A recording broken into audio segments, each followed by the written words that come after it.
Otro de los problemas que se suma al tema de inundación es el tema sanitario, la salud.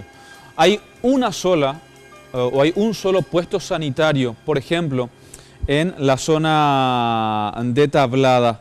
Esto significa que 5.000 personas tienen que ser asistidas en este sitio.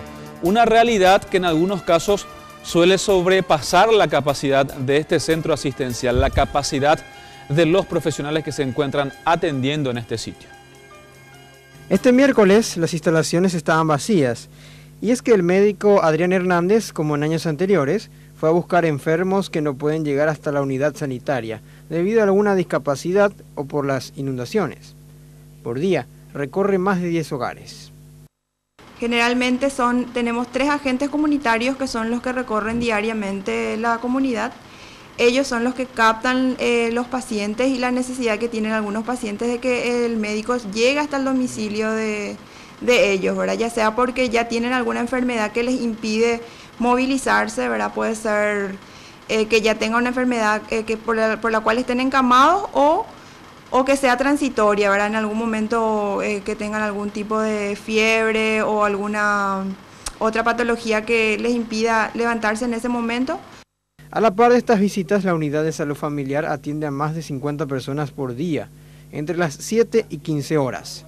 Registran 3 casos febriles sospechosos de dengue en cada jornada. Este mes confirmaron 2 casos de dengue. Claro, se le hace un seguimiento especial a partir del inicio de la fiebre, entonces se contabilizan los días de acuerdo si están en sus casas, ¿verdad? Se le toma la muestra de sangre y se le hace otra vez el seguimiento para ver si es que cómo va evolucionando. ¿Ustedes le recomiendan a ellos tratar de lo posible, por más lo difícil que sea, limpiar las casas de criaderos? Exactamente, eso es la tarea que estamos haciendo todos los días, ya sea acá en la institución realizamos charlas educativas. También hay pacientes con vómitos, diarrea, infecciones respiratorias y de la piel, debido al contacto con el agua sucia de la inundación. Tiempo atrás, este centro se había mudado porque el agua llegó a casi 1 metro, según la marca de esta pared.